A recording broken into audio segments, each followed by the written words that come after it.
Danes predstavljam sorte krompirja prihodne generacije.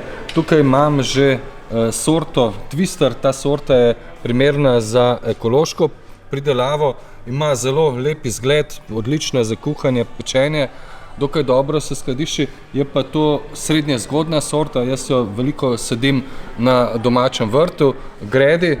Na njivi se je zelo dobro pokazala sorta Alouette, ki je ravno tako odporna na krompirjevo plesen, vsestransko uporabna sorta, dobro odporna na sušo.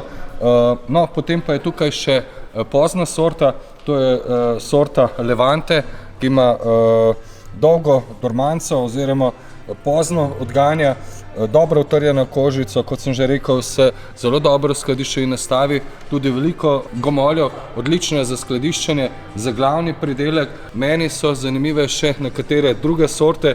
Tukaj smo še pri eni Trottelsicher sorti, to je sorta Rudolf. Vidimo, da ima zelo velike gomolje, belomesnata, dobro se skladišči, dobro prenaša temperaturne strese in pa šok. Seveda pa poznamo potem tudi tiste zgodnje sorte. Ena zelo zgodnih sort, ki jo jaz sadim v rastlinjak, je sorta Arau. To je zelo zgodna jedilna sorta, ima zelo privlačno kožico. Ta sorta sicer ni odporna na krompirjevo plesen. Sorta Alouette, Twister in pa Levante so sorte prihodne generacije. To niso gensko spremenjene, to so pridobljene s klasičnim žlehnjenjem in te sorte so pravzaprav odporne na krompirjevo plesen.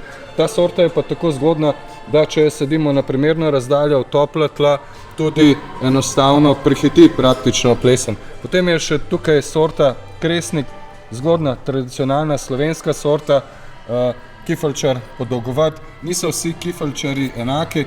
Sorta Kresnik je tisti pravi kifeljčar za pečen krompir, za solate. Poznamo tudi druge kifeljčare, ki pa pravzaprav to niso. Kifeljčar rodi okrog kresne noči.